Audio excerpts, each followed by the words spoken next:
Hello? Hello there?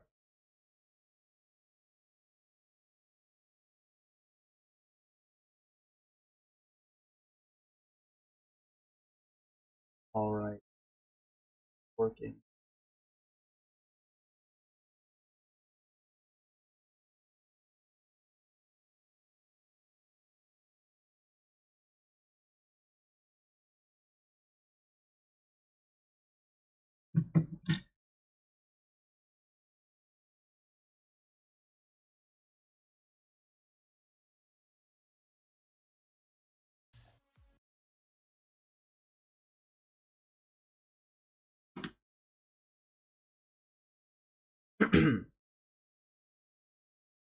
Hey guys, welcome to my first studying stream. I've just decided I have had nothing to do really today, but I have some homework to do, and I decided while I'm doing it, might as well hang out on stream. No harm in doing so. I guess without further ado, I'm just gonna put some videos on in the background. You're gonna be able to see them here. You watch.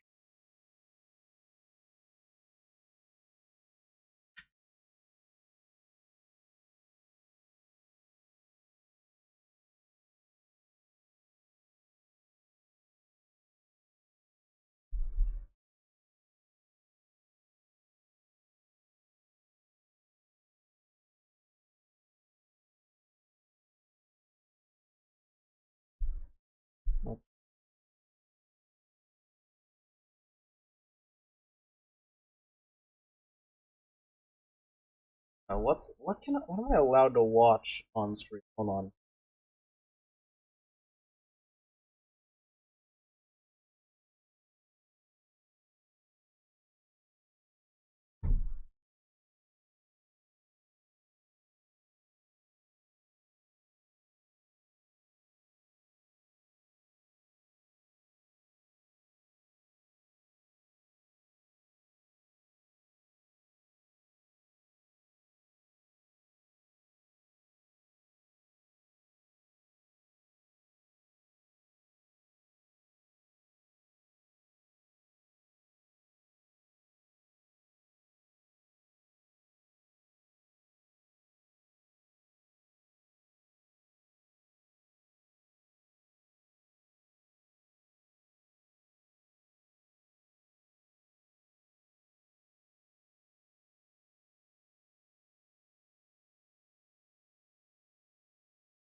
Oh, in the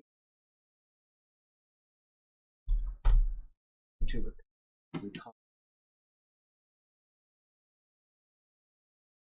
That trash taste is pretty. Yeah, I think that Trash Taste podcast.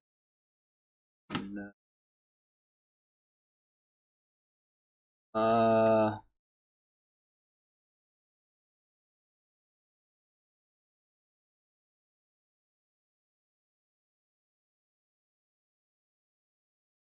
I'm still pretty new to the rules are in regards to watch on stream.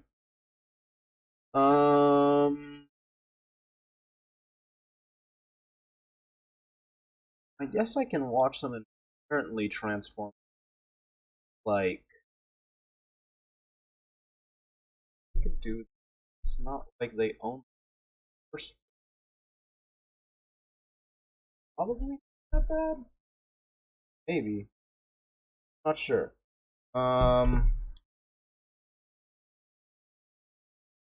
Let's see.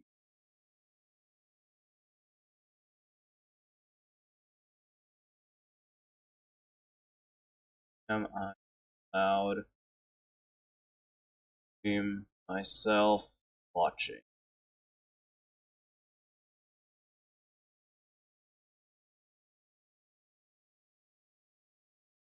Live. Hmm. All right. Great issue.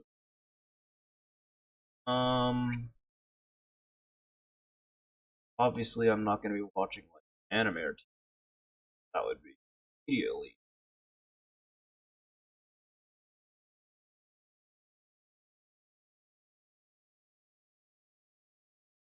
Um. No.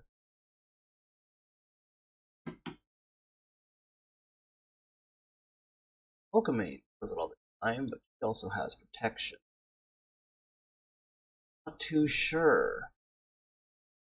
Dog reacts to content times, but I can. I'll have. Man, this is harder than I thought. I don't know. Anyone understand copyright law? Understand copyright law around here? I sure don't.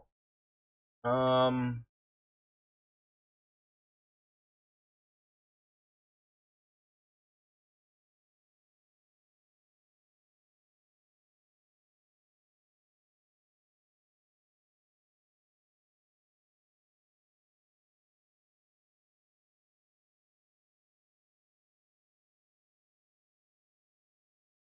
Alright, so I guess I'm technically allowed to watch YouTube as long as I add commentary.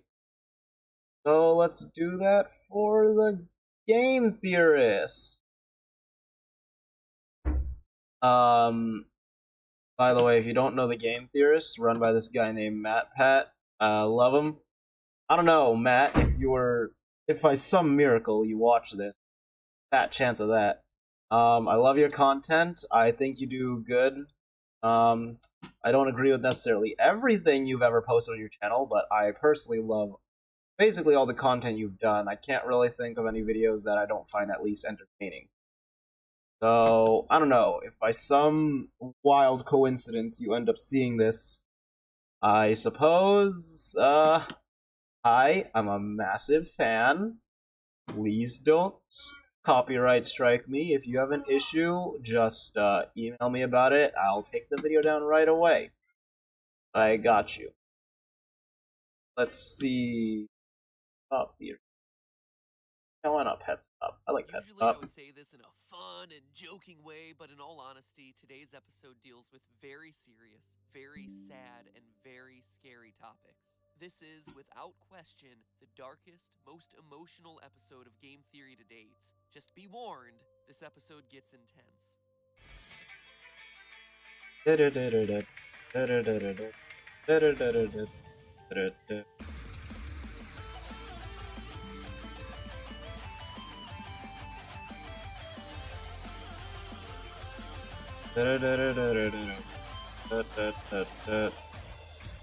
Hello, Internet!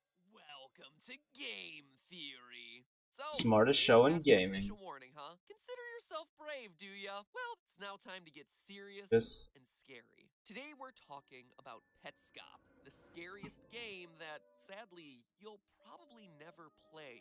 You see, 5 months because ago, it's March a 12th, fake game. 2017, a brand new YouTube channel began uploading Let's Play videos of an incomplete PlayStation 1 style game entitled Petscop. The person playing, who never introduces himself but we'll call Paul since that's what he names his save file, simply says that Petscop is a game that he found, and that he's uploading videos of it to prove that everything he's been saying about this.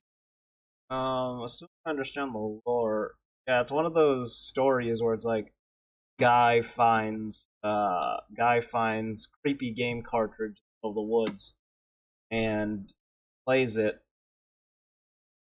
and haunted stuff happens. Probably dies at the end. I don't know. Yeah, pretty typical setup. I don't know. I've watched so many of these videos that I'm kind of at this point. All right, let's keep going. Game is real. This is just to prove to you that I'm not lying about this game that I found. He starts it up and it immediately feels like Pokemon. Our mission is to collect Object quirky little creatures highest. called pets. I'm Not not by too. battling them, but rather by solving puzzles. For instance, one pet named Wavy is a rain cloud, so you catch its water droplets in a bucket. Another named Pen hides on a keyboard and you have to use a treadmill to match its notes. Janky Fanfare blats out every time a new pet is added to your collection. This area is known as the Gift Plane, and the first signpost tells us that this world once provided homes to over 100 different pets, but now only 48 remain. Another sign encourages us to find somebody that we like, that we don't have to love them right away.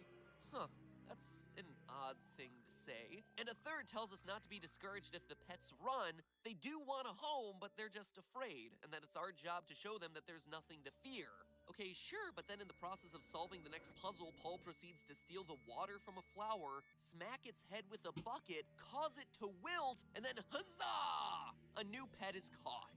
Not quite the way to show our new pet Crap. kindness, but hey, it filled up one of our slots in the Pokedex. In the first couple minutes, you can already tell that things in this game are a bit unsettling. The game is unfinished, the sound effects are distorted and weird, the in-game text just feels off. And let's be Typical honest, your stuff. character has an olive green butt for a face. But it's 6 minutes into the first video of the series. I always kind of thought it looked like shoot. I always kind of thought it looked like Cthulhu if it didn't have its tentacles. Like if you take a look at its face here. In-game text just feels off. And let's be honest, your character has an olive green. Like, take a look. Take a look. Like you see most portrayals of Cthulhu, he has no pupils like that. And he has like these cheeks that go out like this. Like imagine some tentacles coming out. I think that's just Cthulhu. Oh, weird design. Still never really figured out. I don't personally know what it is, even after watching these videos a couple.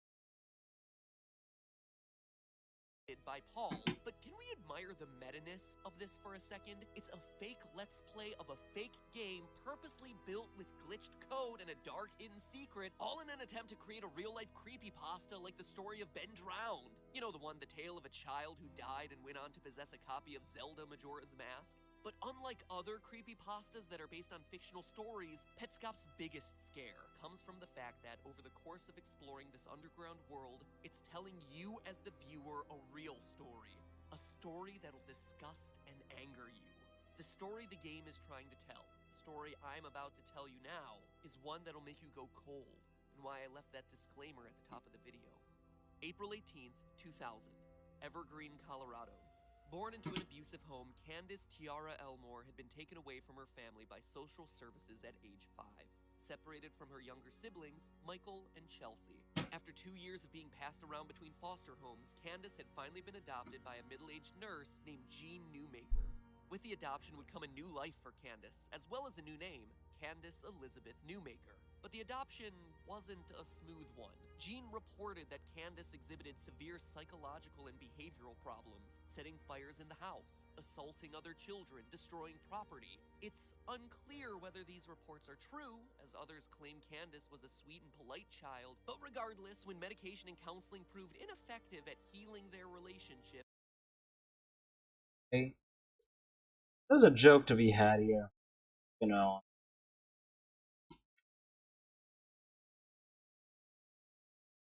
I'm curious though. I don't know. Petscop is an interesting game. I don't remember the in and outs of this particular ARG, but I remember that it really disturbed me when I was a kid. Nowadays, I'm definitely a lot more numb to it, but you know, it is what it is. I forgot what it is. Jean decided to try an experimental new form of treatment aimed at helping adopted children connect with their new parents, something known as attachment therapy. That Tuesday morning, as a part of her 2 weeks of treatment, 10-year-old Candace Newmaker was meant to simulate being born as a means of helping her reattach to her new mother. As a part of this so-called rebirthing, 2 therapists wrapped Candace in a flannel blanket, covered her in pillows, then sat on her, along with 2 other fully grown adults, 673 pounds of combined weight pressing on the girl's face, chest. Okay, how does this make any sense? How does this make any sense at all? Like when you think about it, like making someone experience rebirth, like what? You're trying to like re-simulate them in the womb or something, or like coming out the birth canal. Like, how does that make any sense at all? Like, think about it logically for a second. Like, you're just suffocating somebody and then unsuffocating them. But the only reason that someone gets attached to their mother at birth is because it's literally the first thing they see when they come out. But this kid's clearly been through some stuff, has memories. Like it's gonna have the same effect. But I digress. And 70-pound body. The following lines are direct excerpts from the transcript of the session. And again, I offer you one final warning. Click to the timestamp you see pictured on screen if you'd like to skip this section. So, little baby, are you ready to be born? If you stay in there, you're going to die, and your mommy's going to die. That's one of the 2 therapists in the room speaking to Candace in her make-believe blanket womb. In these first few minutes, Candace is clearly confused about what she's meant to do as a part of this role play. Where am I supposed to come out? Right here? Where my finger is? No response. After struggling to free herself for 7 minutes, Candace cries out, "Who's sitting?" Wait, did that say 7 minutes or 77? Right here? Where my finger is? Hold up. No response.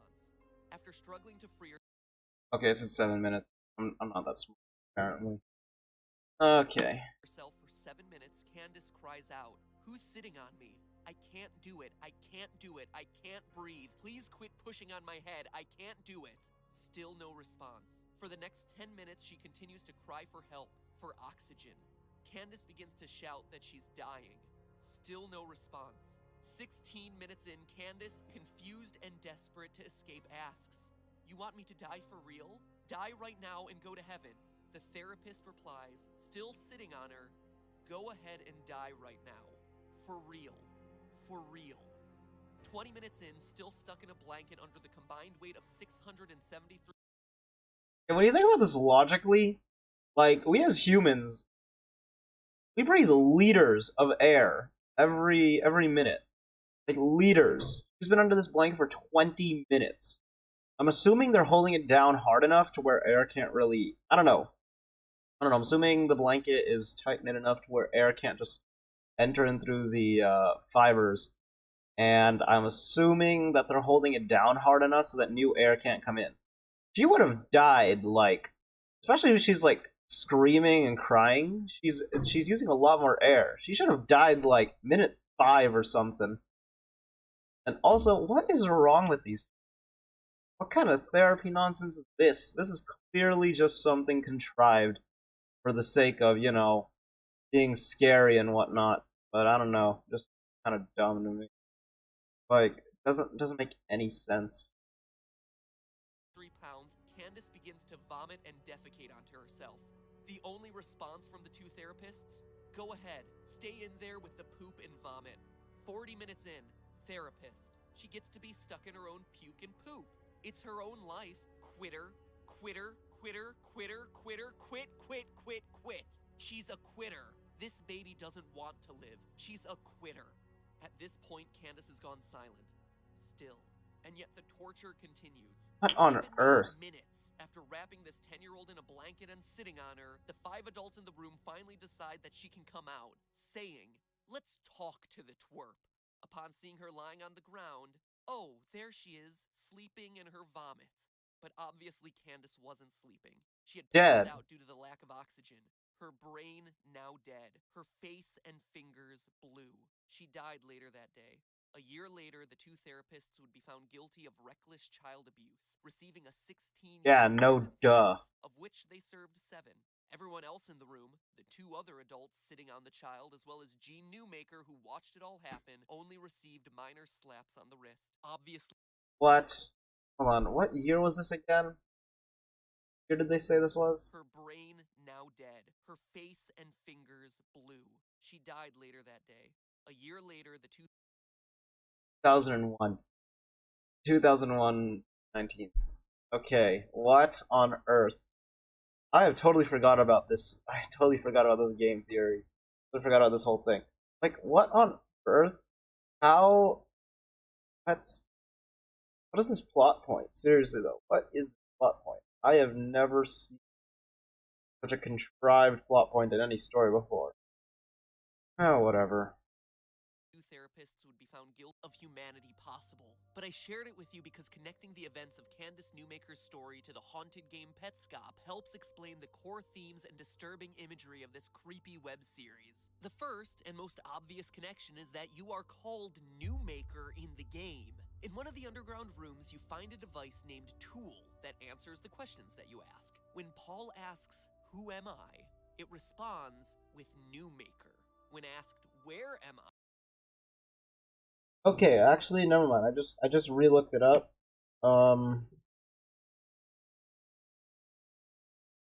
Okay. No, I just re-looked it up. Apparently, this Candace Newmaker person is a real human being. I thought this was. I wasn't listening for a sec. I thought this was part of the ARG. I'm like, what on earth? Who came up with this? Apparently, this is a real story. Apparently, it was 4 unlicensed therapists. Jeez. Okay. The fact this happened in real life makes it like 10 times worse. Oh man. What is wrong with some people? I swear to goodness. That is ridiculous. The answer it returns is under the Newmaker plane. So already we see a direct name connection, but that's far from the only one. In Petscop Part 3, Paul finds a note with a lot of disturbing information on it, but the sentence that stands out reads, "Tiara says young people can be psychologically damaged beyond rebirthing." Not only do we have the mention of rebirthing, the same procedure that took Candace's life, but the name Tiara appears to be a direct reference to Candace Tiara Elmore, her birth name before being adopted by Gene Newmaker. This connection is further supported by a note found during Petscop 2. It reads, "Do you remember being born?" Question similar to what the therapists asked Candace before she was wrapped in blankets. Interestingly enough, when you ask that same question back to Tool, it responds with, "I am not Tiara." Again, reinforcing the idea of birth with Tiara and implying that she does understand being born, or at least understands the concept of being reborn. The "I am not Tiara" can also be a reference to Tiara no longer being Candace's real name after her rebirth. She had been reborn as a Newmaker. It's also worth noting in a huge piece of evidence supporting this theory that the "Do you remember being born" note is found on the wall of a room that is clearly labeled as the Quitter's Room. A direct reference to Candace's story where the therapists repeat over and over, "Quitter, quitter, quit." There are also other smaller name parallels as well. For instance, Petscop was supposedly made by the company Carolina, a completely made-up game developer. Candace is born and adopted in the state of North Carolina. Candace in real life also had a brother named Michael, and there just so happens to be a child's tombstone in the game with the name Michael on it. And of course, the name Candace is only 1 letter off from one of the pet names in the game, Randus. That last point also brings up one of the recurring themes that we see present throughout Petscop: the parallels between the pets and children. Because in the game, you can actually catch both. On the gift plane, remember the cute and fun top world, you catch pets, birds, plants, little purple meatballs. In the underground, the Newmaker plane, we see Paul catch a crying human girl named Care, listed in the pet roster as Care NLM. And we know that she's a human. The game makes this distinction very clear. In the underground, there's a building called the Child Library. It's a building filled with rooms for thousands of children. In fact, you can visit the rooms of both Care and Michael. But there's also a hole in the front. It's kind of like an ATM where you can make deposits. When Paul tries to deposit one of his pets in episode 7, the game clearly gives him the prompt that the child library only accepts people. But when he tries to deposit Care NLM in video 9, it works, establishing that as Newmaker, you are catching everything. It's also worth noting the significant parallels between the gift plane and the Newmaker plane. Designs that appear in the background animation of the gift plane directly reference patterns you see on blocks hidden in various rooms throughout the underground, with actions performed on the surface level directly impacting what's happening down below. For instance, Paul walking on the treadmill in the keyboard room times out perfectly with him plucking flower petals underground in the Newmaker plane. Times out exactly. It just goes to show that these two worlds are connected, with the game trying to prove the point that adoption, to some people like Gene Newmaker, is the equivalent of getting themselves a new pet. In fact, And yeah, this is an issue, massive issue. Need to go through more extensive background checks, a lot more precautions for the whole adoption system. It is heartbreaking to hear that people are just treated like animals after being adopted. I don't know, some people just don't deserve people. Alright, yeah, some people just do not deserve.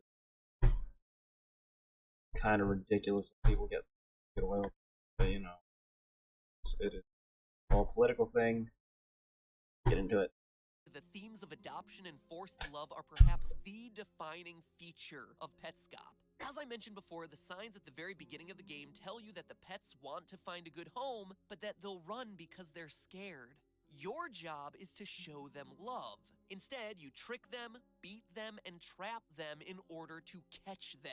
Even Care NLM, the in-game description makes it clear that you lied to her in order to capture her. And this is just like Candace and other children looking for adoption. They're looking for a good home, and although they're scared, through love and patience, they'll eventually learn love and trust their new parents. But just like Paul's character in the game, Gene Newmaker used violence to try and force Candace to love her. In fact, here's a quote from one of the websites covering the Newmaker story. She acted not like a mother, but an outraged consumer. She seems to have thought that when she adopted Candace, she had a right to a normal parent-child relationship. When Candace's natural bond with the mother she'd shown for her first 6 years persisted, Newmaker took Candace to Evergreen to be cured of it. End quote. This mentality is reflected through the recurring gift imagery present throughout the game. Both pets and children in Petscop are seen as gifts. The gift plane is where the player can find a pet to bring home. In the underworld, Michael's grave is in the shape of a gift box. The quote on his tombstone is that Mike was a gift.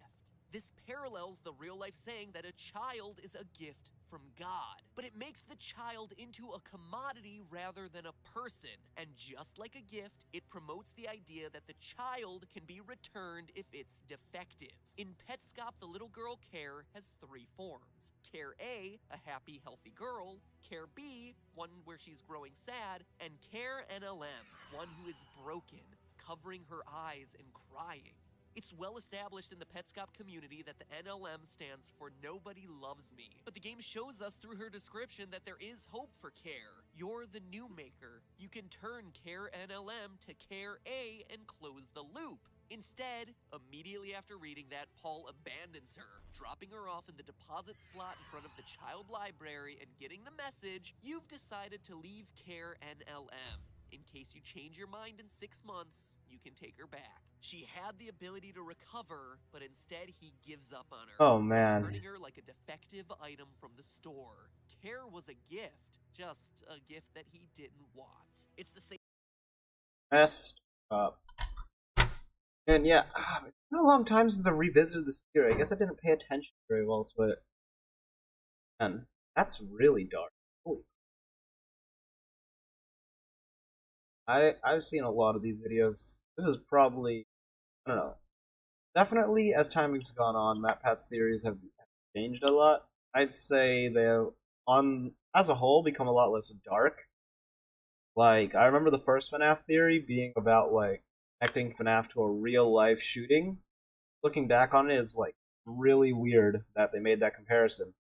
But nowadays it's usually a lot more lighthearted. There's usually a lot more of a upbeat tone to the messages that MatPat tends to portray about his theories. But yeah, no. Yeah. The whole idea that some people in our society think that you can just get rid of a child once they're born because they are quote unquote defective, yeah, that's messed up. That's a messed up thing to make a video game about. I mean, someone's gonna talk about it, but jeez. Same in real life as between 10 and 25% of US adoptions end in similar sorts of returns. It's a big number. 25%? Oh my goodness. I thought it was way lower. That is insane. 25 worth of all adopted children. And if there was still doubt in the connection between Candace's story and Petscop, look at the dates. Candace died in April of 2000. Exactly 1 year later, in April of 2001, the therapists were sentenced to 16 years in prison. 16 years. On April 1st, 2017, Petscop's second video was uploaded. The one where the locked door allowing access to the Newmaker plane and Candace's story mysteriously opens up on its own, after Paul himself admits that he's never been able to figure out how it opens before. April 2017, exactly 16 years after trial. The exact date when the therapists were supposed to be released from prison, bringing the Candace story to a close. And I mean, I don't know. Look at these people. I don't know. Something about giving this face in a black and white photo just screams like I don't give a crap about human life. I don't know. Like, look at this lady. Look at her. Like, I'm not trying to like put anyone in a box or anything, but man, I don't know, try smiling, maybe? Maybe try smiling. Maybe you'll look a little bit less like a convict. I don't know. And then this lady here just kinda looks like a disappointed mother. I don't know. I don't know how else to describe it. She just gives me the vibe of like I don't know. I don't know how to describe it. It's odd. Supposed to be released from prison, bringing the Candace story to a close. But the story of Candace and what she represents, adopted children struggling to find loving homes, those aren't stories that should remain buried under happy-go-lucky facades. And Petscop is a game that seems to want to ensure that these stories continue to be heard.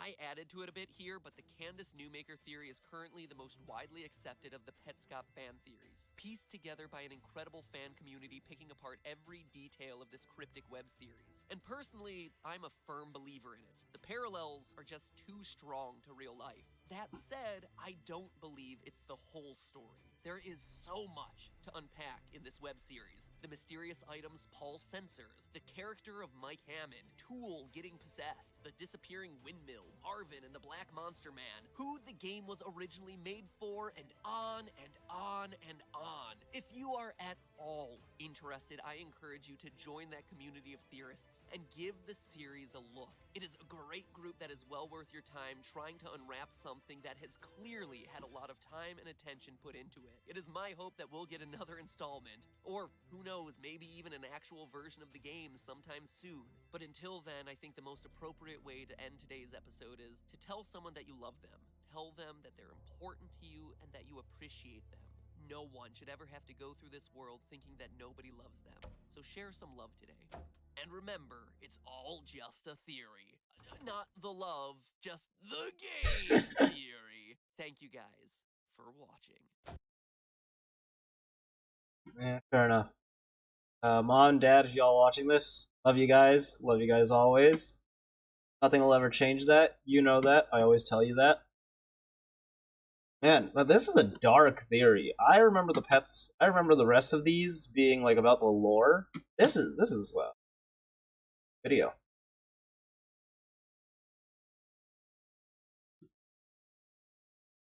What else is there to watch? Dan TD hiring from what?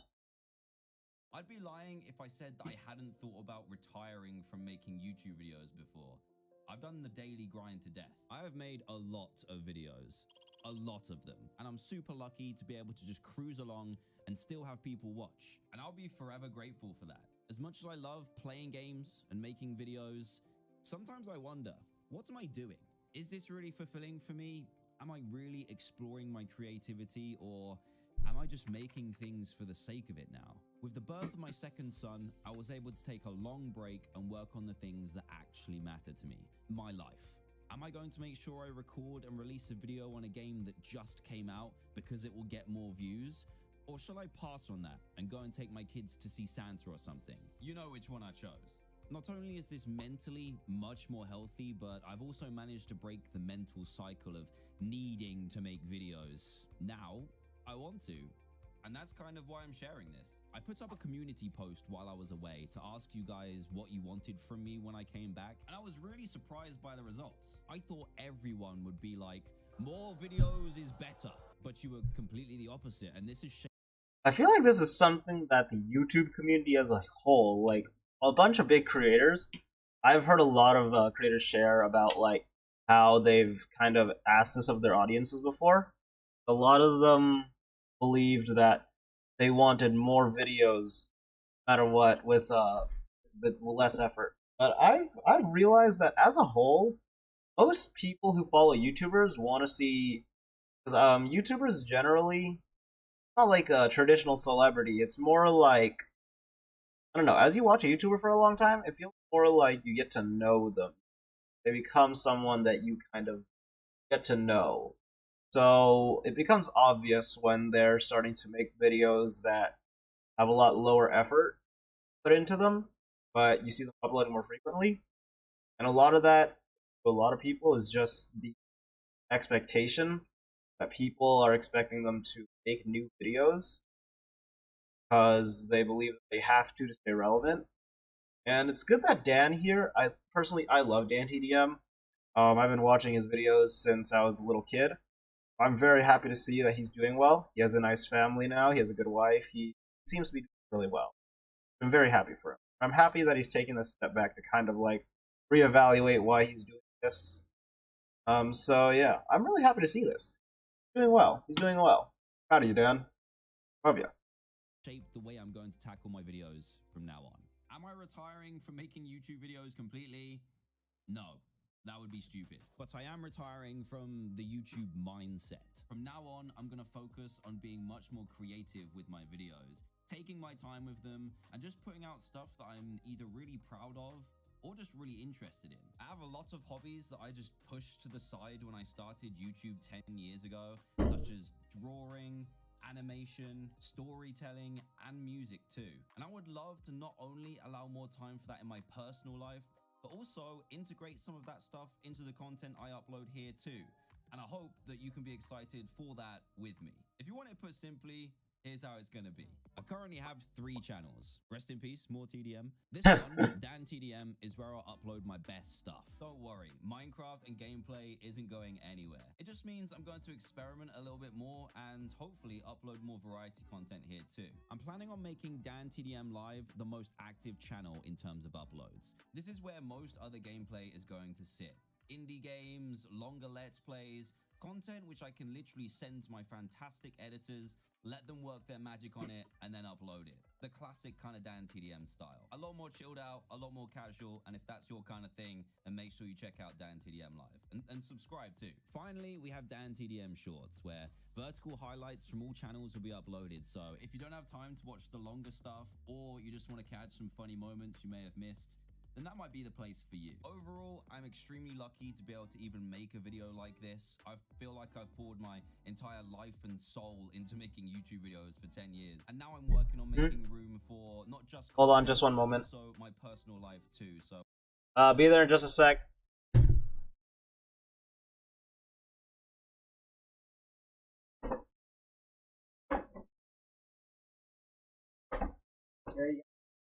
Yep. Right now, because I'm studying calculus is boring.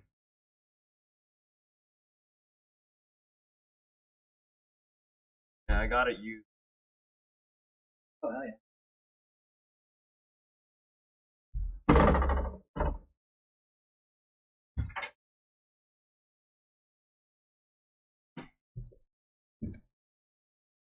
Alright, we're back.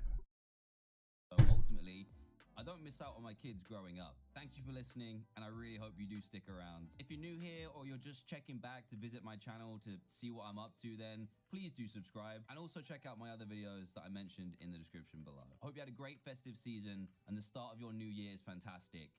Let's make some cool stuff this year.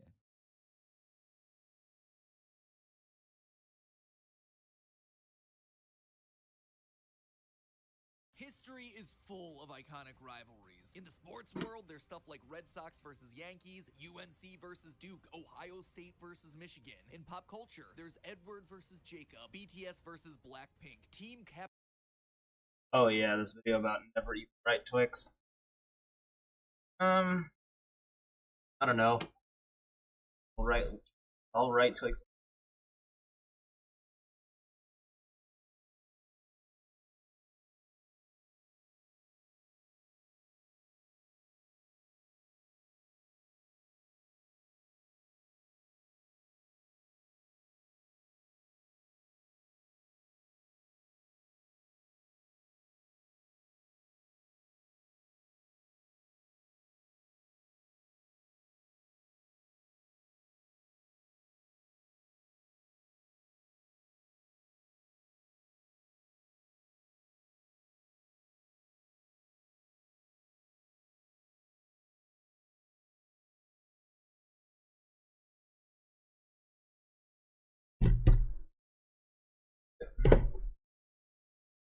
Sorry, my setup is a bit fires. Let's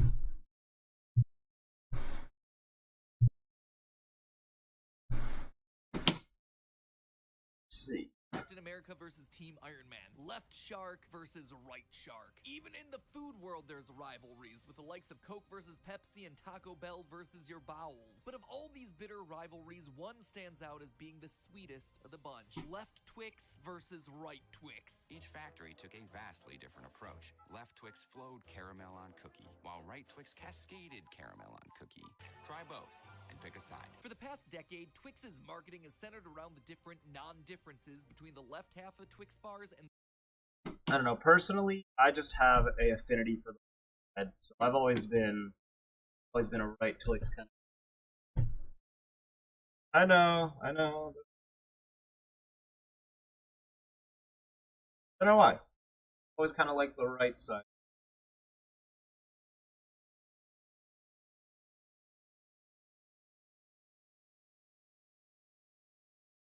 the right half, all while asking us to pick a side. Well, today, we're gonna do exactly that. I'm gonna prove using data and science which side is You know what? I think I'm actually just gonna go play Pokemon Showdown. I like Pokemon Showdown. Pokemon Showdown is... Log into my... Give me just a moment.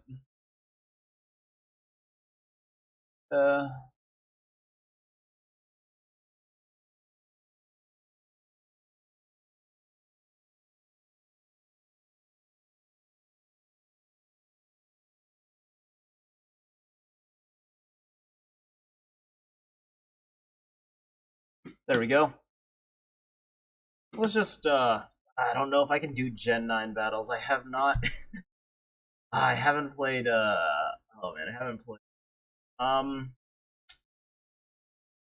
just gonna do a Gen 6 random, actually. Gen 7 random battles, yeah. That's just... Wait, no, let's see. Let's do Gen 6. Gen 6. Right? Yeah, Gen 6 seems... I am still working on my calculus homework. It's just on the separate screen. I'm just, you know, trying to finish it up. It take me too long. Oh, that was loud. Alright, so let's see what we got. Play rough, toxic, light screen. I'm gonna start with toxic.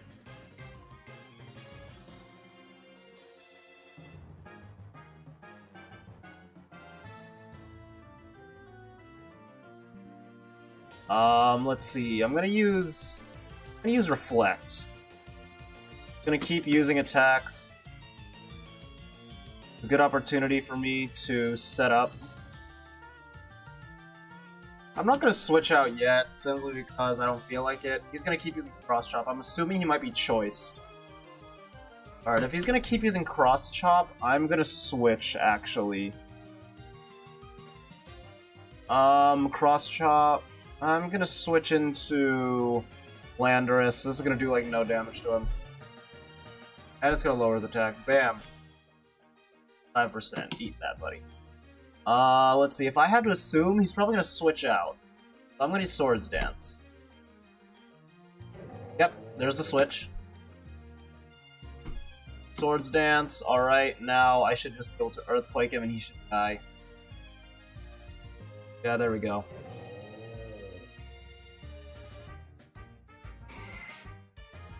Dun, dun, dun, dun, dun, dun, dun, dun, now. Stone Edge, that should do it.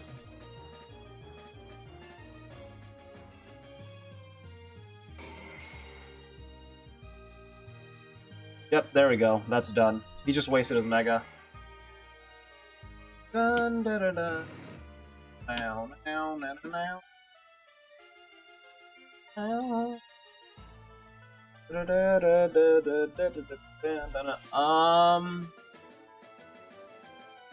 Hide this part. Yeah, Grumpig, I should just be able to Earthquake, it should die. Stab Earthquake with Swords Dance should finish it. Looks like I have a Life Orb, so that means my attacks can go up even. Durant. Yeah, Bug Steel. Earthquake should finish this too. I think I basically won. Landorus is broken as hell in this generation. I'm pretty lucky that I got him. Yeah. Well, unless he has a flying oh, okay. That might be a little tough. Oh, that was a mistake on his end. Should have just finished me off. He probably could have. He's probably gonna finish my Landorus off this turn. That's not that big of a deal. Yeah, Focus Blast. Alright, not a big deal. So we only have his Electivire and Sceptile to go. So, since he has an Electivire, I'm gonna save Camera up to deal with that. In the meantime, I'm gonna send in Pelipper. That should do the trick, and if I just use, Hurricane, I don't think he has any Rock-type move, Electric-type move, so I should be okay. Turn Power, yeah, not gonna do much. Hurricane, boom, done. And now he's gonna switch into Electivire. He might choice into an Electric-type move, even so, I'm gonna switch to Camerupt. Not the only move that this thing has. Am I playing against a bot or something? Anyways, Mega Evolution, Earth Power. A little excessive, but hey, whatever. And that should be it. There we go. Alright, that was easy enough. Let's see. I used to be pretty decent at Pokemon. Not like some competitive player or anything, but I played it a lot when I was a kid. Dun dun dun dun dun dun dun dun.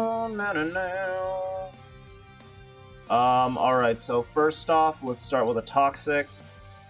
Gonna start with Swords Dance. Yep, that makes sense.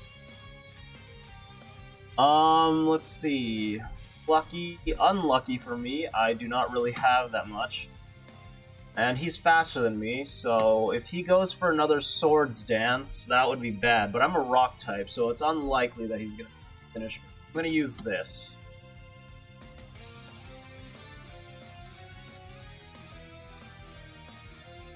Alright, so let's see. What attack do I think he would use? I don't know. Facade? Yeah, that'll probably kill. That's not a big deal. Which of my guys has good... What's his speed? This guy's speed is about 212. Do I have anything way faster than that? No, all my guys are kind of slow. I'm gonna switch in Lantern, simply because Lantern here doesn't seem that useful. I'm gonna just Heal Bell, because he's probably gonna either Elco me here, Or, yeah, he's gonna Oko. And that's that. Do I have any...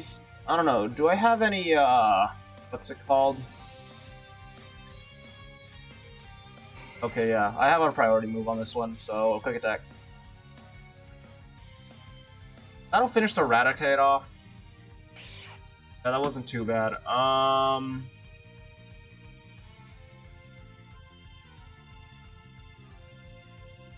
See what he puts in next. Soul Rock. He's probably gonna hit me with a Rock type move, meaning that I should definitely switch. What do I have that's good against this guy? I'm gonna switch over. Switch over here to Ursaring. Gonna hit me with a Rock Slide. Yeah, expected, more or less. I was Toxic Poisoned by something. Toxic Orb. Okay, I have Guts. So if I just hit him with a Crunch, that should finish this, probably. Nope. Oh, his defense is higher than I thought. That's my own fault. Anyways. Hit him with one more. That'll finish it. So he has Reflect up now, which means that his physical defense has gone up. Not great, but I can work with it.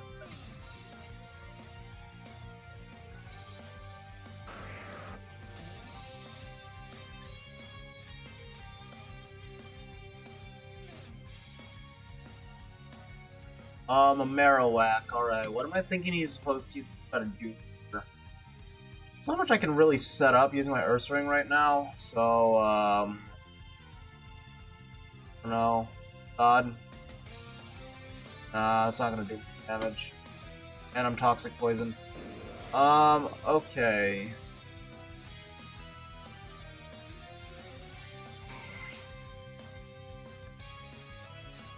Did this guy have a Rock type move? Oh, he did just use a Rock type move, didn't he? Wow. I've just made a mistake. Do I have any special attackers? No, I have no special attackers. You're kidding me.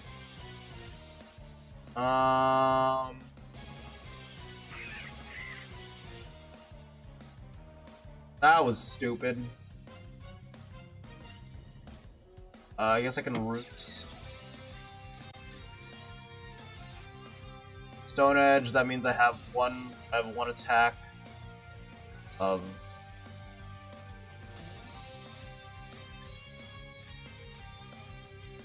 thanks to Leftovers and Roost, I should be able to survive for a little longer. Yeah, we're good. Yeah, we should be able to make this comeback, assuming I don't get critical hit or something, so we should be okay. As Reflect wore off, I'm gonna keep roosting. Yeah.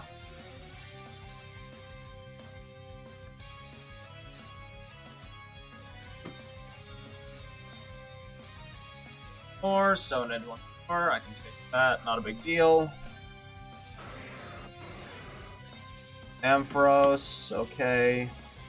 I don't think it has the damage to one-shot me, so I think I'm okay. Agility, 2 times speed. Against my Mandibuzz, that's not really gonna make that much of a difference. And my speed's already not super high anyway, so it doesn't really matter. Thunderbolt, super effective.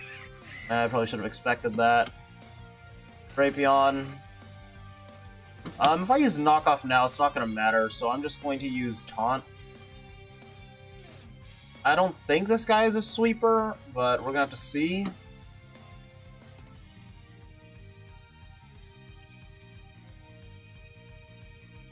Yeah, I think I might have lost this one. I don't know. Yeah, this one's gonna be an uphill battle from this point, definitely.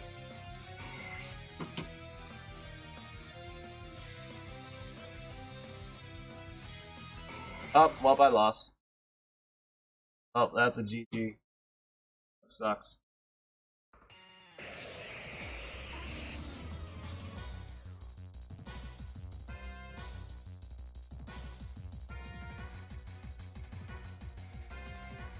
Oh, right. I'm starting with Toxic Spikes.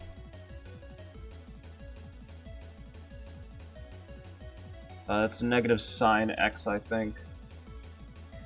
Is it not negative sign X? What would it be then?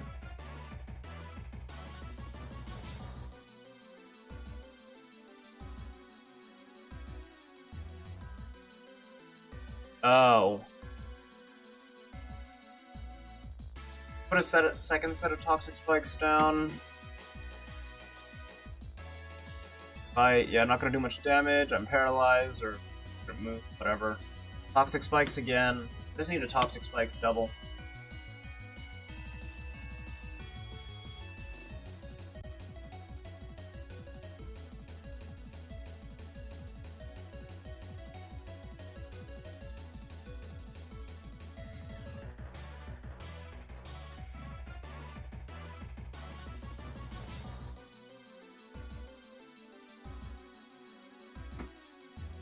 Alright, we got the double toxic spikes off. Alright, let's see. Now we have Smeargle.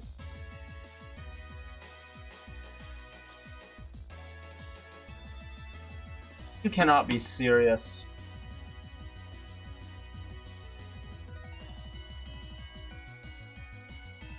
That was unlucky. I swear to God, you better not get paralyzed.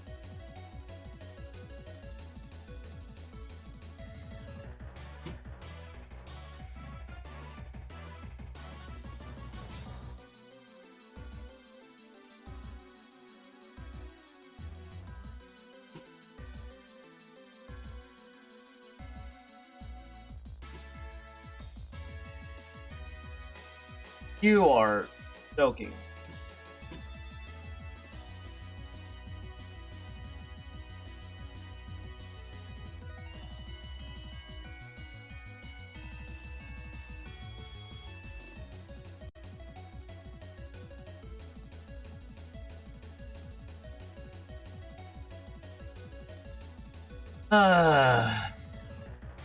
This Dunsparce is annoying the hell out of me. What is this thing's ability?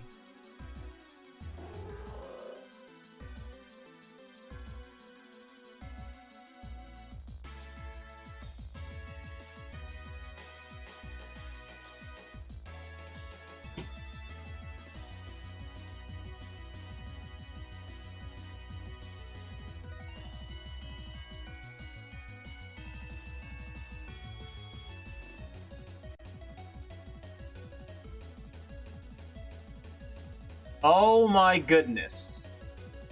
This thing must have Serene Grace. I didn't see that. I'm an idiot. That's incredibly frustrating. I should have seen that one. You're... For your information, I am studying on the other monitor. I am still studying. This is just being a pain in the butt. And also, I'm currently getting my butt kicked by a Dunsparce right now. So, alright. I don't know.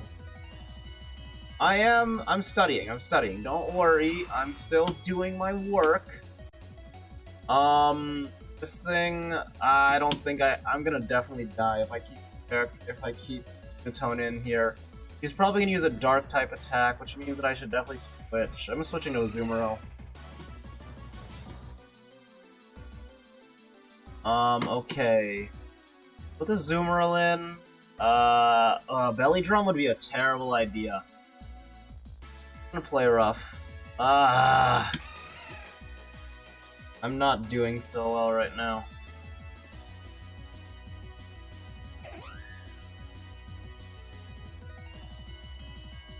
Man, this is what happens when I don't do best on the...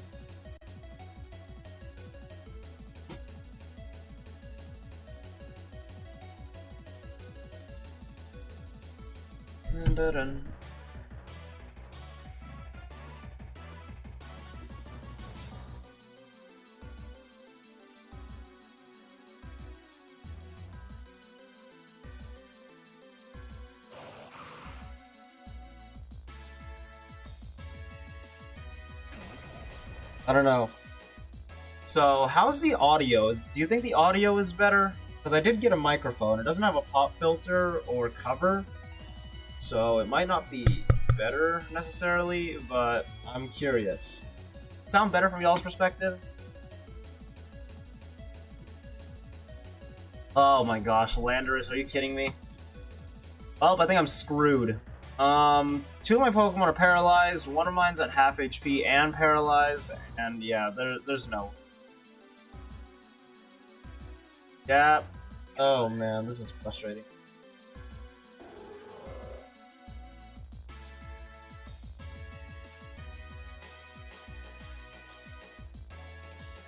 I don't know. Yeah, how do y'all think the audio is, first of all? Leave a comment about that, because I need to know, because I want to try to adjust the video so that it sounds its best.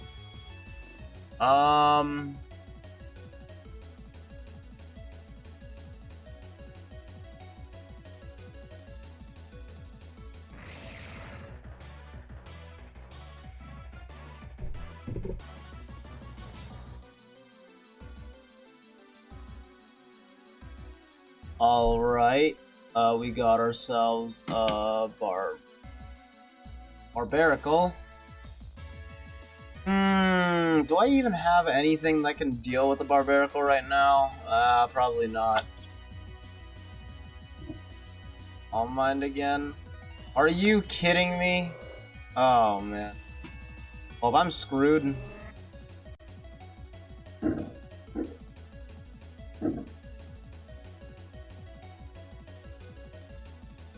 I think I'm screwed, basically. Yep. Yep, I'm effed.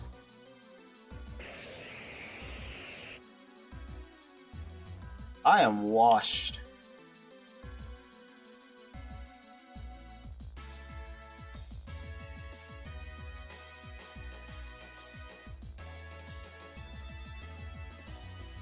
Well, at this point, the only real way I can win is if they just throw.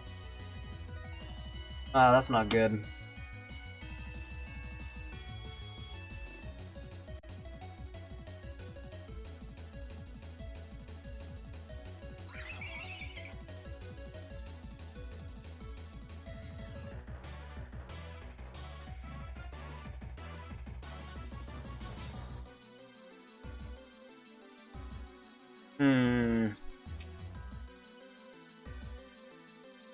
Alright. I just got the answer to my next question. Oh, well, I'm dead. GG's. Have to end. Yeah, that was terrible. That was a bad performance. This is what I get for not playing so long. I am absolutely washed.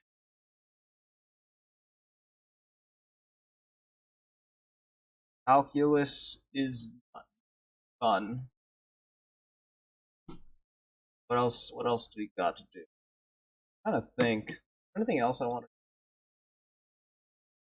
watching game theory. Correct side of the Twix bar. Just keep watching film theory. Hello,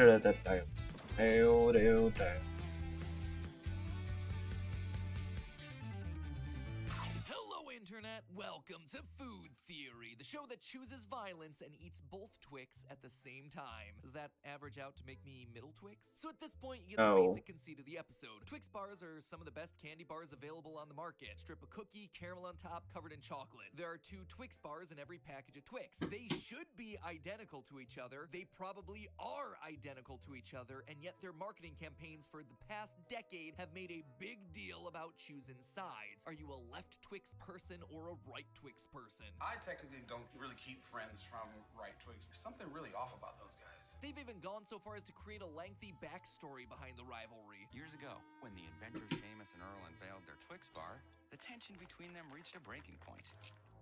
Literally. To this day, sharing nothing but a wrapper and an ill-designed driveway. Then they hired mercenaries to fight their brothers' mercenaries. No, True. obviously, this is all a joke, right? A big ol' sarcastic, trust us, the left and right sides are totally different, wink wink. I mean, obviously, this thing isn't serious. If it was, they'd bother to keep their facts straight. Originally, right Twix was cascaded with caramel, see? Left Twix flowed caramel on cookie, while right Twix cascaded caramel on cookie. But later in the campaign, it actually switches. Has you ever tried one of these bars made over at Right Twix? Why? Our special cookie is cascaded with caramel and cloaked in chocolate. No, sir, No! Left Twix flows caramel and bathes in chocolate. Keep your story straight, Twix. It's almost like no one cares about the consistency of their own lore. Unless, of course, he's secretly an undercover agent from Right Twix posing as a Left Twix employee.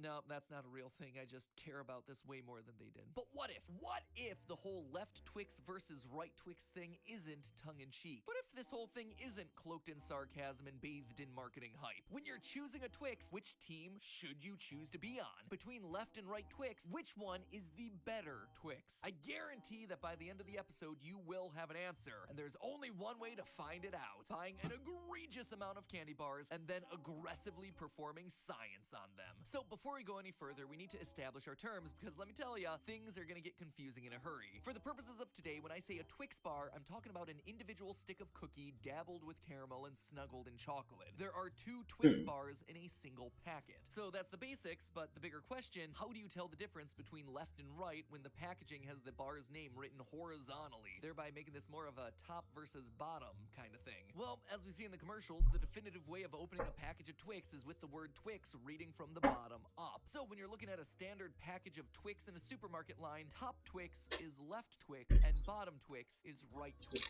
You got all that? Great. Now throw it out the window. You see, that's the way things should be if the universe didn't hate it. But life always has a way of making these episodes more complicated than they should be. Knowing that I wanted an adequate sample size, we bought 208 Twix bars. And then we opened the boxes, and a slow dread passed over me as I realized that the wrappers are now labeled as containing 2 left Twix or containing 2 right Twix, because life is pain. You see the problem here, right? This adds yet another layer of confusion to the question. Not only do we now have to figure out if there's a difference between the left and right bars inside of an individual packet, but now we also have to factor in whether the Twix packaged as right Twixes and the ones labeled as left Twixes actually differ in any meaningful way. So with that in mind, I had to label all of my Twix as left to left, left to right, right left, or right right, taking into account both the name on the packaging as well as the side of the packet they're on. And just as a friendly reminder, this was meant to be a dumb episode, a fun one just for the lols, but instead it's becoming more complicated than trying to solve for Mario's height. You know how sometimes on this channel I get mid-video regret syndrome about the episode topics I've selected? Yep, this is that point. A series of frustrated head desks later, it was data time. I needed to find the cold, hard differences between left Twix and right Twix so that I could, as the advertising suggested, choose a side. As such, I devised a few tests. First and easiest was a simple weight test. Pop them on the scale and see what it spits out. Second was a crunchiness test. Maybe something with the packaging renders one of the bars a bit more stale than the other. And finally, a taste test. Give random strangers a blind taste test of a bunch of Twix bars to see what trends pop up in the data. And then maybe I'd be able to draw some conclusions about the optimal Twix experience. First, weight. Twix bars average between 24.5 and 25.5 grams, and any deviation from that was very rare. Out of the 208 bars that we weighed, only 10 fell outside of the range, which, hey, kudos to Mars Incorporated. Quality control game is on point. The biggest outlier was a monstrous 27-gram thick boy with pretty much all the extra weight coming from a larger volume of caramel. So, was this a right bar or a left bar? It was a left Twix coming out of a package labeled 2 right Twix. They ask you how you are, you just have to say that you're fine when you're not really fine. Of the other overweight bars, 5 of them came out of left Twix packages, with 2 specifically being left bars. Among the Twix that were underweight, both of them came from right Twix packages, but one was from the left side and one was from the right side. When you do the math, it works out like this. The average weight of Twix on the right side of the package, 25.03 grams. The Twix on the left side of the package, 25.04 grams. Basically no difference. But maybe instead of looking at where in the packet the Twix came from, we should just trust what the label tells us. Twix that came from packets labeled left Twix averaged out at 25.05 grams, while Twix coming out of 2 right Twix packages averaged out to 25.02 grams. That is a 0.03 gram per bar difference for left Twix, 0.06 grams in a packet, so a slight edge for left Twix, but still, it's practically a rounding error. Go figure, it's almost like they're meant to be identical. So the next thing I wanted to try was crunchiness, which to me served as an indicator of freshness. I've used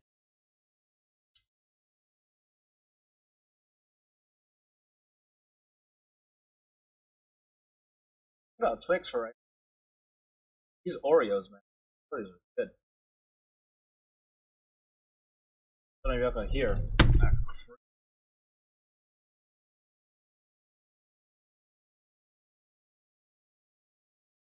That's good. Pretty happy about that.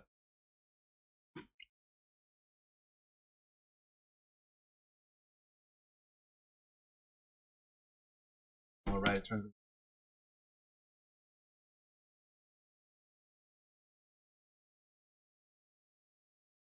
Man, I hate calculus.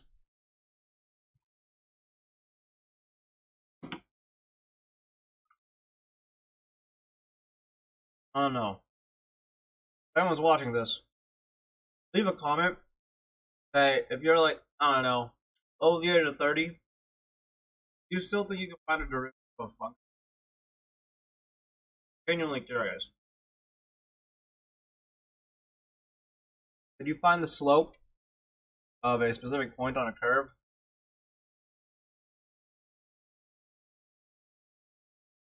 I can barely do that.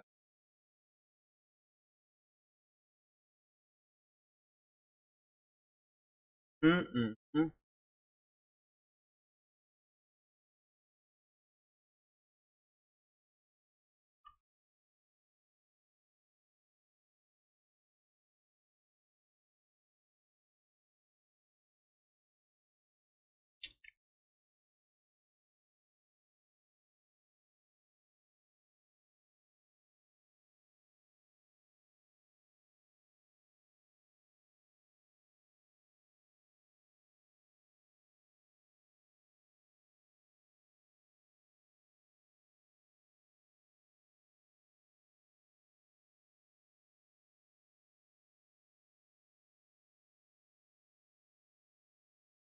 A decibel meter for a couple episodes now. We used it for trying to create the crunchiest chip episode here on Food Theory. On Film Theory, we used it.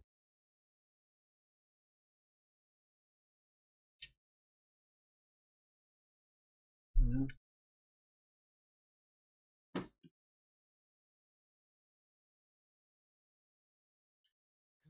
It sounds like to do the stuff you do, you have to like search up some pretty dodgy shit.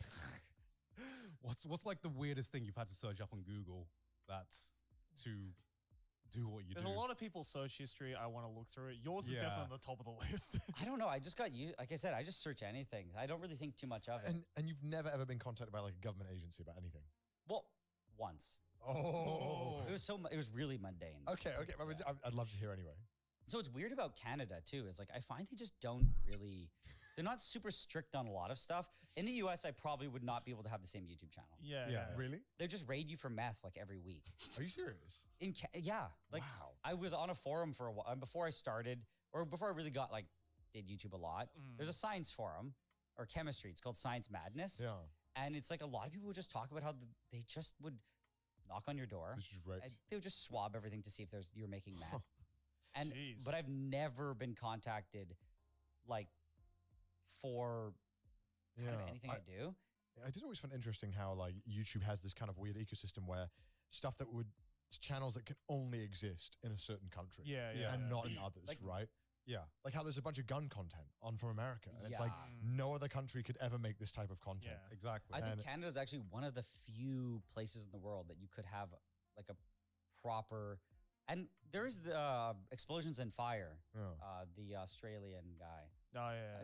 Why are you looking at me like you know that guy. No, even as I was describing, like, I'm sure he likes being described as the Australian guy. So what do they contact you about, the government? It was just, it's because it's actually meth related. But it was not meth related in the sense that they thought I was making meth. Yeah. I just bought a really big funnel. And like, so... In chemistry, that's great. In chemistry, there's two levels of, I guess, like glassware and just scale. Okay. So when you do research, people call it it's not really a term that people use, I guess, but this one, I don't really know if there's a proper term, but you'd be like quantities that you do research with. Okay. So usually sub a gram. Right. So like maybe up to 5 grams. No. Usually it's like a gram and below. Okay. A lot of research chemistry is like milligrams.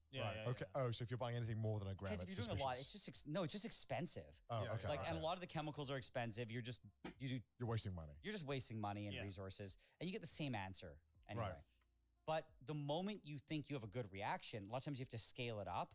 So you do like preparation. So it's like preparative chem, which is a different thing because like I'm working in beakers on like, let's say like 500 mils, 250. They're pretty small. Yeah. But sometimes people are like, my chemical, I have to use very dilute conditions. I don't make too much. To make, let's say 10 grams, I need to work with like 3 liters. Yeah.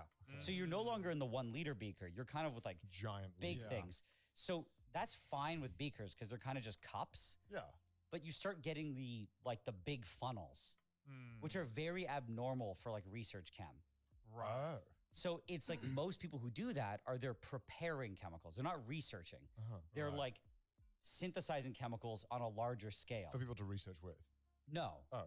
Like a lot of people in research are trying to just like, as far as I know, like prove that their reaction could be scaled up. Okay, that makes sense. And some people do it on the preparative scale, like the chemical's like really expensive, but the 2 things that make that chemical are cheap. So they'll buy a lot of that and they'll figure make out a way. Oh, technically, lab. I know when I go to chem lab, it's technically like, I guess into chemistry, like those resources, expensive, hard to come by. Man, do we use incredible? Don't really do.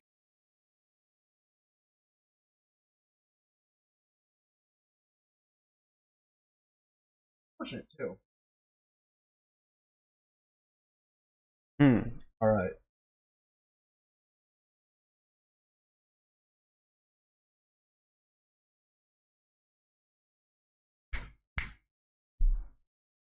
I'll do an audio check on this stream later.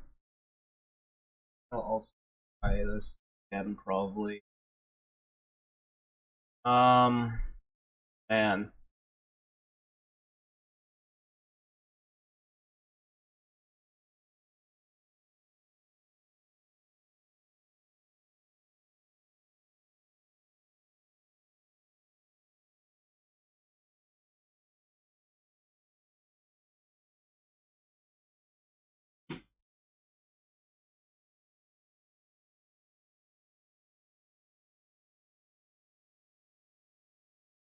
Two.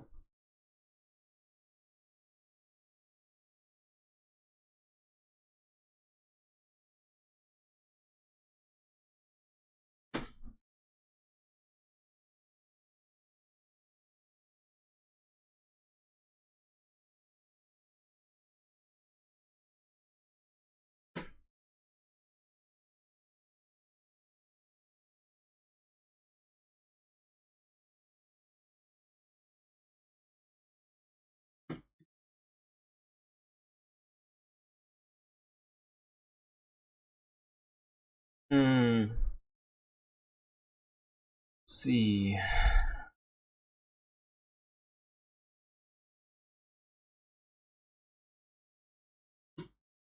Some of them will stockpile like a kilo of what they need, and that lasts them like their entire research project. Okay, that makes sense. But they don't do it often. And like often in like some of the labs, like the lab I worked in, you'd have like one of those funnels or maybe 2. And this funnel is abnormal and sketchy. It's just the fact that you're only using it to make large amounts of chemicals, and usually, yeah, that's it. Like, you're just making a larger scale. And that usually okay, so you buy it, right? And it's online? like, yeah, and it's like a little bit specialized because it's like a full glass like vacuum funnel. Okay. And the thing is that it's kind of like it's used for meth. Well, in meth, there's kind of a thing. I think it's a 22-liter round bottom flask. Jesus. It's in Breaking Bad. I've heard this. I swear I've heard the. What do you mean? I gotta get the 22-liter round bottom flask. Yeah, so it's like it's literally a thing that in the U.S. in certain places you're just not allowed buying it. Right. Or if you buy it, it's like very suspicious.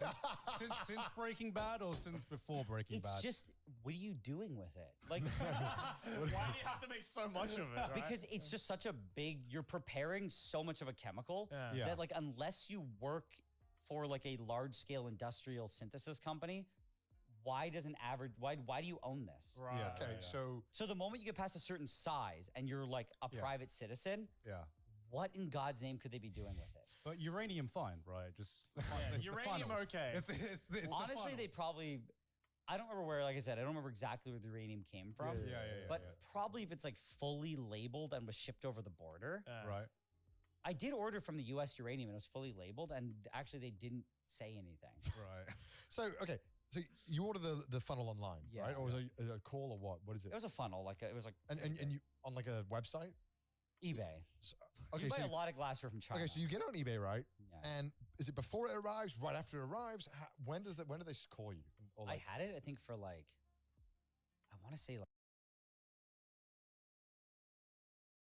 And I am making very little progress on my home. It's tough.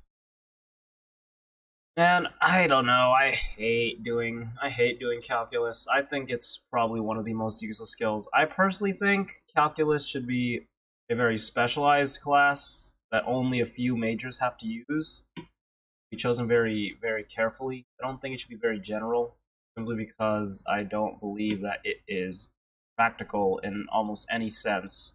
Simply because it's so specialized. Like, most people aren't working with graphs, and most people aren't going to have to find the slope of an area on a thing, and it doesn't make any sense to me, you know?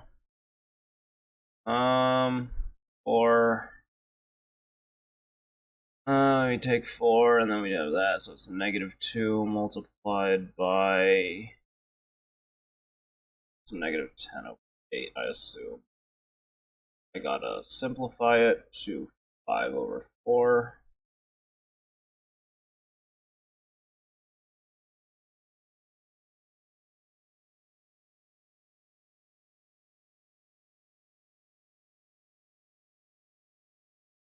We multiply -4, -12.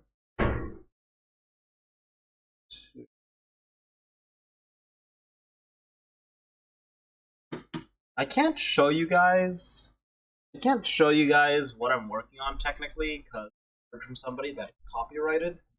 I'm like, I think there's something wrong when learning resources are copyrighted heavier than most forms of entertainment. Because I can understand the forms of entertainment. It's a luxury. It's not something that everyone needs, or even a couple people really need. It's just that, you know, I don't know how to describe it, man. It's weird. Very odd.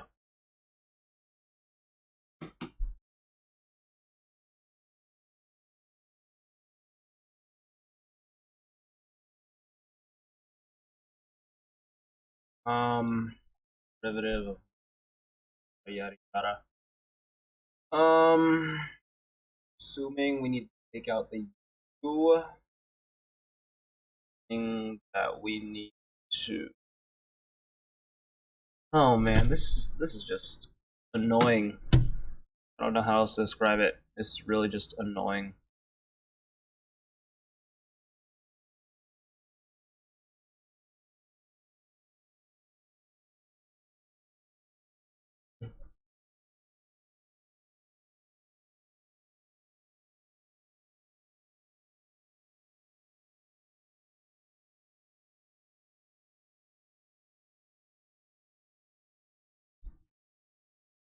I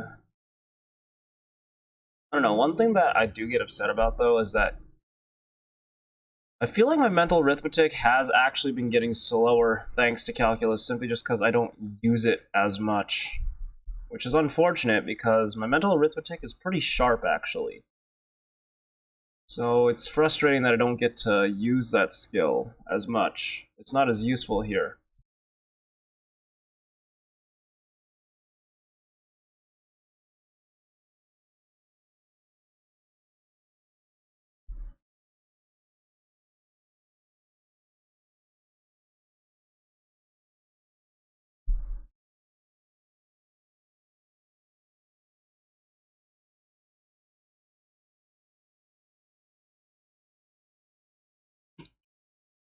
Oh man. Determine.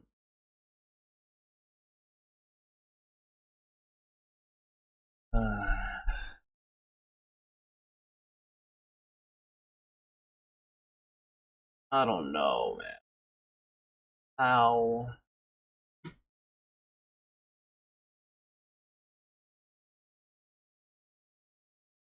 I don't know. The only reason I do this is because my parents expect me to do it. If it were up to me, I would want nothing to do with this personally. I just don't worth my time. No. And like people say it's useful for engineering. I know a lot of engineers. Not a single one of them knows how to do calculus. Not a single one. If you go into like really specific forms of engineering, yeah, I see, but it's like it's just so rare. It just doesn't happen. Like we can have the people know calculus, do calculus, but you know, just is what it is. All right.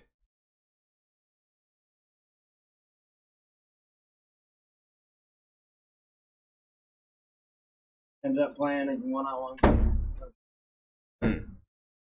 Fucking lost. So, defensively, I kicked his ass. Yeah. I just played even worse offense. Like, I probably missed.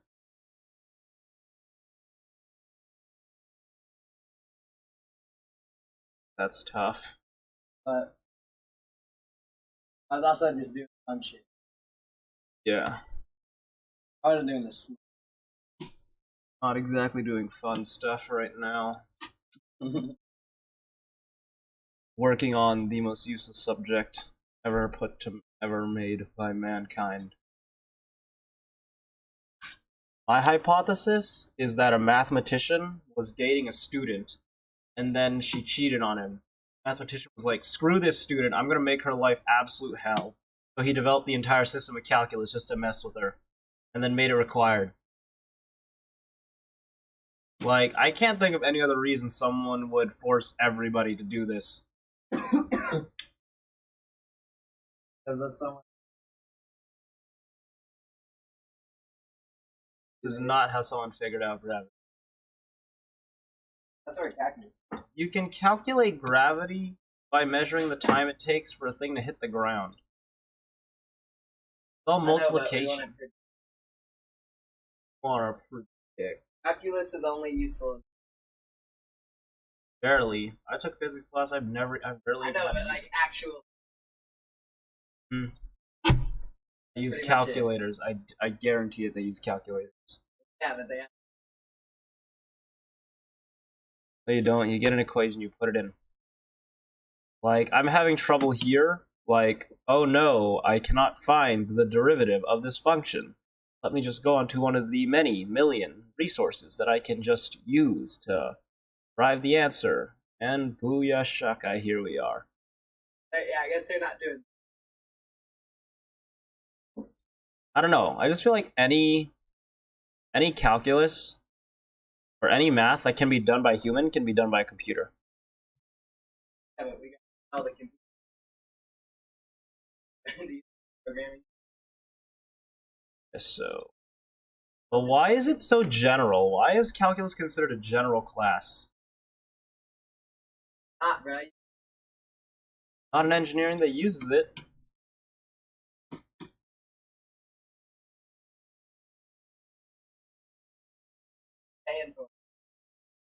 It says engineering.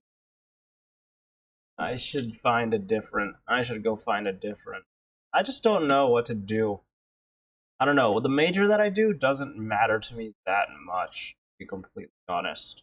As long as it pays okay and isn't the job that makes me want to off myself, I'll take any job. Like, I never saw myself becoming a barista because I used to be like, I cannot just talk to strangers. And I was a barista for 2 years. So I'm like, I guess the derivative of this following function is I don't know. I wish I had another option, but you know, it is what it is for now. Just have to keep doing this and just pass my classes. I'm gonna find a way to cheat the hell out of calculus. I don't know, I can get like a skin graft or something, and then I can write all the equations underneath that skin graft and just flip it up. What are they gonna tell me to do? Rip off my skin? True. But hey,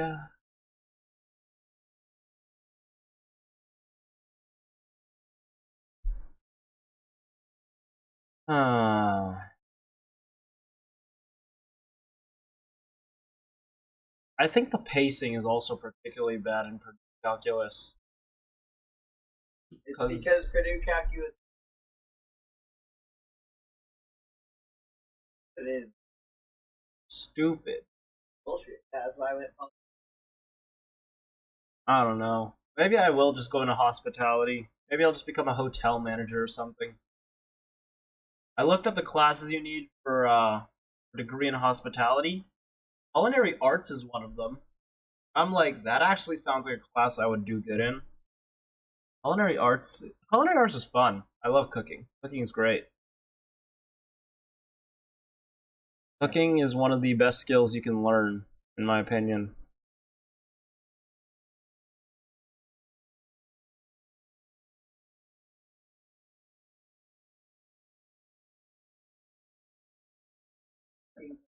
What are you on about?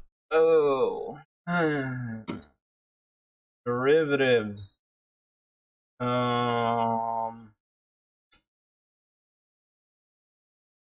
Click. Click. Button.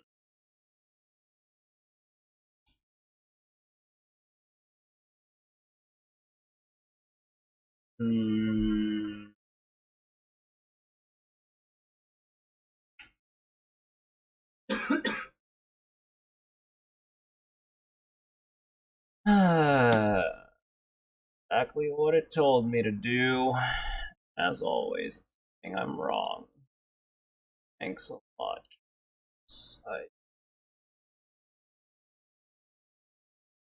Ow. I don't know how you... Because they can go... whatever.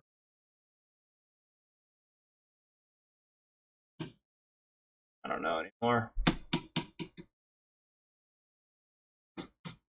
I don't know. It's just depressing.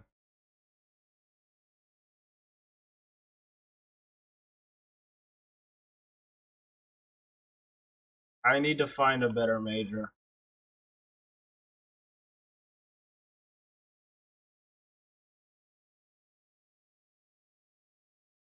That's math. Where are you gonna? Oh. Fortunate.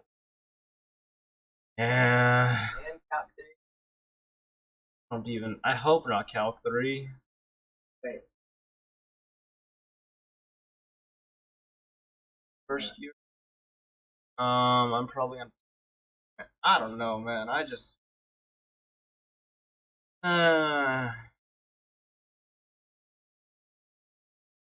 Look, I don't know why my dad won't just let me intern at his studio. He's like, you gotta get a college degree first, or you can't. And I'm like, you barely got a college degree. Oh. Why? What's stopping me from just watching you guys do your work and then learning how to do it there? Why would going to college first help me on my dad and you? Why don't I just watch you guys do your actually thing? like need time.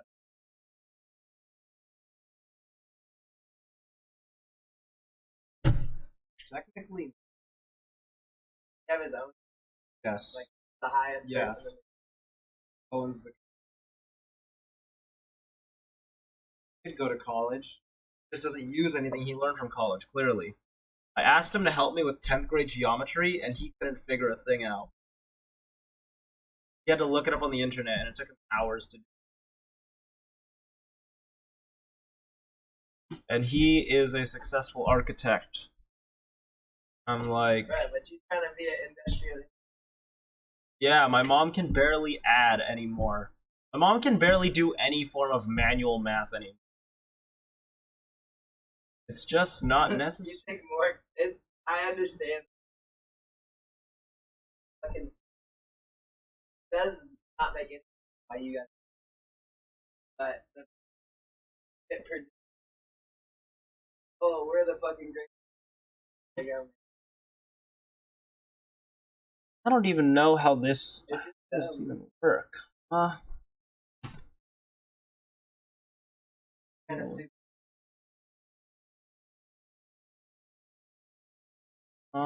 You what? Oh.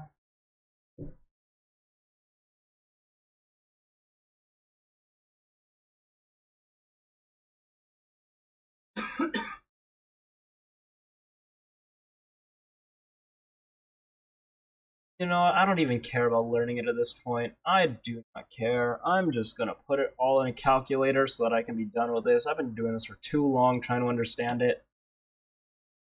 I don't know. This is just ridiculous. Literally everybody in my class, no one in my class felt confident about their math test scores. Not a single one of them. They don't fucking like you. What do you mean? They're not there for you, bro. The literal system's trying to get you to fail. Yeah, I know. It's some bullshit.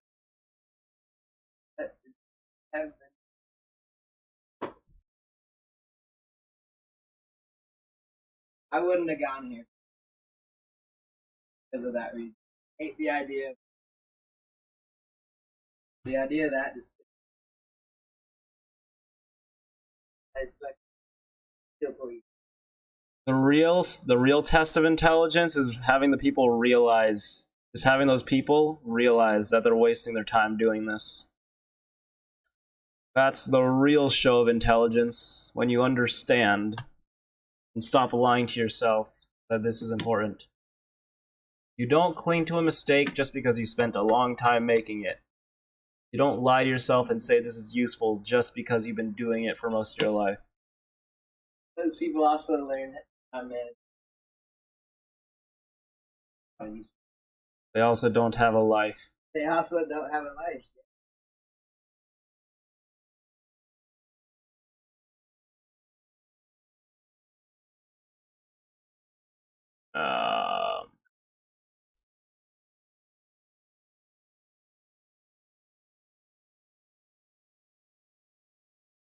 You know, I wish Symbolab for the phone worked better. Symbolab on the phone does not work very well for some reason. Bro, my bitch just...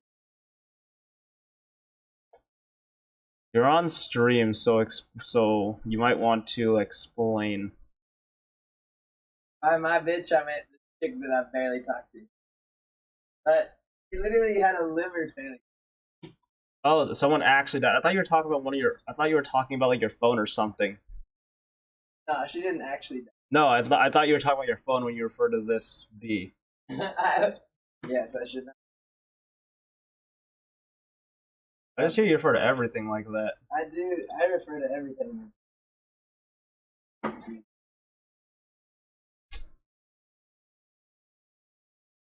But yeah, alive, but actually did go to the hospital.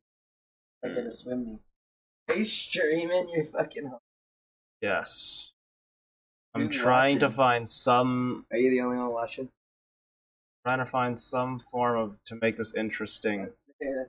Trying to be productive in some sort of way.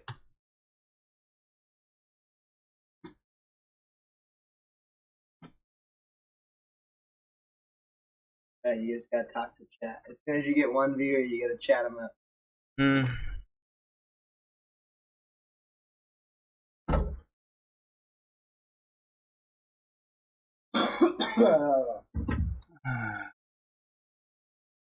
I don't know how anyone can memorize all these different theorems and methods, honestly. Like, if you can memorize all this stuff, you are a literal genius. And it's just sad that those geniuses are being wasted being calculus teachers, teaching calculus to a bunch of people who are not going to use calculus. A lot of fucking people you think here are gonna go. An unfortunately high percentage. I really. Dude, if I end up here, No, I've not talked to one person that says I want to be. If I end up as a professor in some way, if I end up as like a college professor, and I realize that, I think I might just off myself. Honestly, if I become a professor, my life has failed.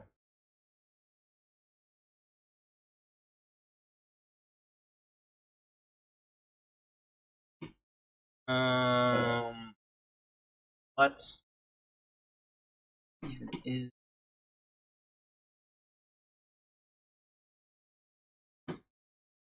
Ugh.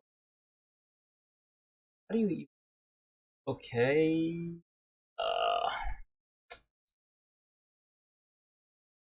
Hmm.